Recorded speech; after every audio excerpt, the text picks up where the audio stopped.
This is gonna be fun. Guys, there's so many weight loss strategies out there that just do not work. And I'm going to be sharing 10 of them with you guys today, going over the reasoning why, so that you can see these red flags and take a different route that's actually going to help you achieve your goals in today's video. All right guys, if you're new to my channel and you don't know who I am, my name's Autumn and I'm a certified clinical nutritionist with my master's in nutrition and human performance. On my channel, I'm typically talking about science-backed information on nutrition and wellness and lifestyle tactics that you can use in order to feel amazing again. And part of that is making sure that you aren't going to fall victim to a lot of these trends. So on Instagram, I asked you guys to send me your wildest, craziest things that you've heard about that are for weight loss. You know, whatever your neighbor or your friend is telling you that they're doing right now. And I have to say, there were quite a few things in there that I had never even heard of. So I'm going to be going through these right now. So let's get started. All right, I've seen military diet come up quite a lot. So the military diet is an interesting protocol. It's really a 3-day set meal plan with some extremely unappetizing food combinations. Let me just read some of these out to you. So for breakfast, you're having a slice of toast with a hard-boiled egg, half banana, and a cup of coffee, which is optional. Not a terrible start. I mean, well, let's just keep going. Lunch, 1 hard-boiled egg, cup of cottage cheese, 5 saltine crackers, and a cup of coffee, which is also optional. Dinner, 2 hot dogs, no bun, half a cup of carrots and half a cup of broccoli, half a banana, and half a cup of vanilla ice cream. This is just so all over the place. I'm really confused by it because first of all, clearly this isn't sustainable. Let's just start right off the bat. This is not something sustainable. And that's what you're going to see with a trend of a lot of what I'm going to be sharing today is the main factor with a lot of these is it's just not sustainable. The military diet is really just relying on this starvation mode of just really drastically decreasing the calorie intake in order to just try and get rid of as much energy as possible, which as you guys know does not work, especially long term. In fact, you're more likely to gain back even more weight later on. Also, ice cream, like there could be so many other things you could eat that are actually satiating. Ice cream is just going to be filled with fat and sugar, and that combination specifically makes it very difficult to burn any type of weight because your body is going to preferentially take the sugar to use as energy and then immediately store the fat when that combo is together. And like I mentioned, it is not satiating. So you're going to be really hungry this whole time using this protocol and ultimately gain back the weight. So it also just doesn't sound appetizing. I mean, hot dogs and a banana, and it's just a lot of squishy stuff. Number 2, apple cider vinegar for weight loss. Now there is actually some merit to this. You know, I'm actually drinking my ACV sipper right now because after I film this, I'm going to be eating. So apple cider vinegar does have some reported benefits. In fact, a lot of reported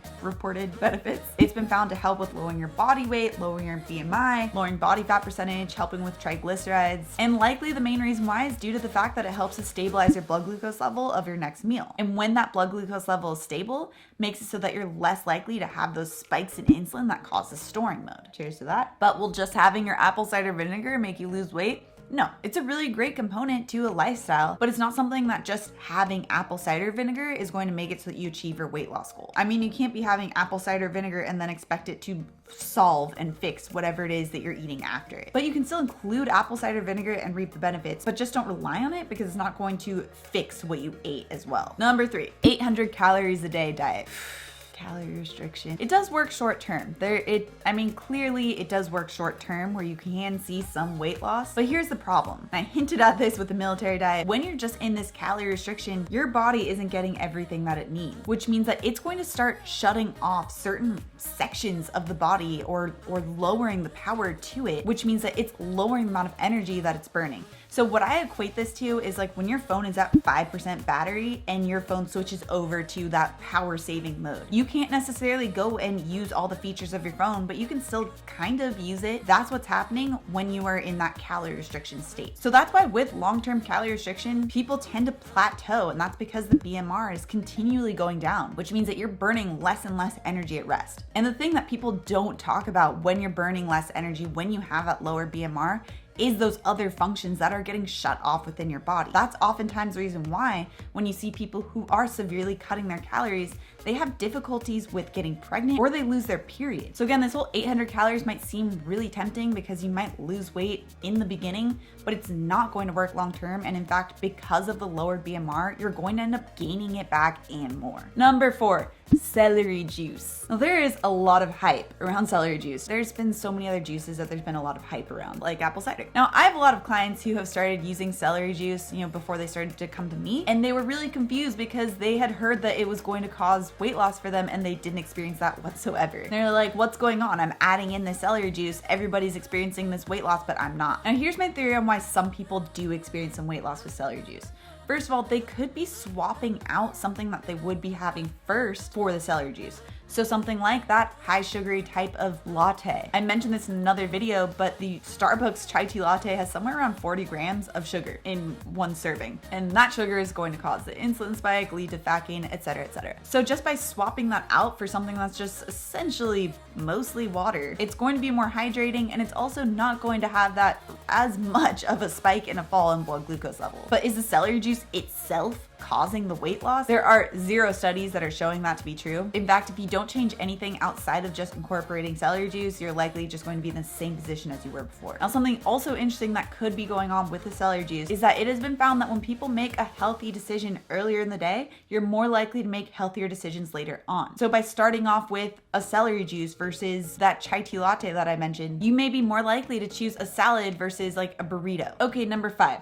No carbs at dinner. Now this one is a problem because it's assuming that you can have carbs all day long but not have carbs at dinner. And I think the word carbs also gets a lot of people confused because carbs are in a lot more things than just bread. I'm assuming that people mean no starchy carbs in past dinner or until dinner. What is it? At dinner. But regardless, if you're eating a lot of carbohydrates throughout the day but not having at dinner, you're going to be really craving the carbohydrates at dinner, which makes it very difficult to adhere to. Reason why is because, just like we had mentioned before in so many videos, by having the starchier carbs earlier in the day or all throughout the day, you're going to be having more of those spikes and falls in your blood glucose levels, more insulin, so during the day you're going to be storing more fat anyway. And by having it all throughout the day, you're going to be more likely to crave those carbohydrates at night. This can also lead to some sleep issues because carbohydrates, particularly really great healthy starchy carbohydrates, can help to lower your cortisol level at night, which helps to increase melatonin so you get great sleep. So if you're not having any of that at night and instead you're loading up on, vegetables and fats and protein, even assuming it's a high quality meal, this could slow down your digestion too much before bed and make it so that your cortisol isn't able to come back down so that you don't get great sleep. Plus, by having these carbohydrates earlier in the day, you're more likely going to snack due to these fluctuations in your blood glucose levels. And snacking is something that's going to lead to more bloating and keep your insulin levels higher. Number 6, kind of the flip side, no carbs until 3 p.m. Now there is some truth to this one as well. If you have the starchier carbohydrates earlier in the day, it's more likely to have those fluctuations in blood glucose levels and lead to snacking. So there's some truth to this, but it's also a very hyper simplified statement. Not only does it not specify what type of carbs, so you could be having a bunch of pasta or bread at night, which is going to be more inflammatory and make it so that it's more difficult to lose weight, but also doesn't really tell you what to eat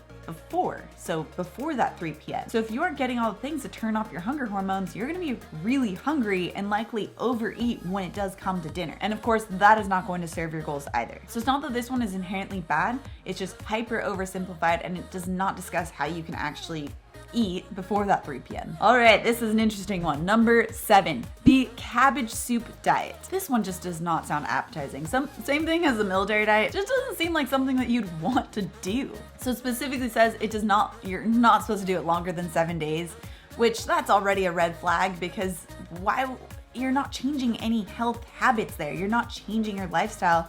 So you're really just looking for a quick fix to lose weight for a short amount of time and then very likely gain it back because you have not changed your habits. Now you're pretty much only eating cabbage soup. There's some things you're adding in like a banana and some tomatoes here and there and some protein on days 5 and 6, I believe, but there's not a ton of protein. There's not very much fat. So you're going to be really hungry because remember, you need those 3 factors to turn off your hunger hormones: protein, fat, and fiber. You are getting fiber with this, that's definitely for sure, but you're really missing out on the other 2 factors, which means that you're going to be really hungry during this time. And because you are really missing out on those 2 key components of just living, this is clearly not something that you can do over and over. This, just like the military diet, is something that's relying on that starvation mode, relying on just extremely lowering calories for a short amount of time, which the BMR is always going to sort that out. Your lowered BMR in that power save mode is just going to make it so that it's more difficult to continue to lose weight and easier to gain that weight back. All right, number 8, the pineapple diet, which is a thing. I had to look this up, but it's a thing. So the diet claims that you can lose 5 kilos in 5 days, which is roughly 11 pounds in 5 days. It says to eat 2 kilos or about 6.6 pounds worth of pineapple over the course of the 5 days. saying because it contains bromelain, which is really great for reducing inflammation. You know, all plants have some type of thing that's really beneficial for us, but it doesn't mean that we should only be eating that thing. Again, this is another quick fix where it's really just relying on this starvation mode. Looking at the diet, and this one I am gonna use diet because this is clearly not a lifestyle. There's actually articles on this. This is crazy to me. So for your breakfast, you're having oatmeal and pineapple. For lunch, tuna and pineapple. For post-lunch, pineapple juice. And for dinner, tomato, asparagus, pineapple with baked chicken breast. You know, this is where there are some aspects of this where it could be a good base. You know, the tomato asparagus salad sounds great, but this really isn't that much food. Again, it's relying on the starvation mode, and it's relying on you just extremely restricting your food in order to achieve weight loss for a very short amount of time. So this isn't as unappetizing as, let's say, the military diet, but it's also going to have a lot of sugar here, which because of that higher amount of sugar, especially with something like the pineapple juice where there's no fiber there, it's really just the sugar from the pineapple, then you're gonna feel hangry a lot because you're going to be riding that blood glucose roller coaster. All right, number 9, only eating meat, aka the carnivore diet. I have a whole video on this one. You know, there are some reasons why people will experience weight loss with this because you do get some of the benefits same way as the keto diet on how you can lose weight. However, and I talk a lot about this in the video, it's not necessarily sustainable. I mean, it's assuming that you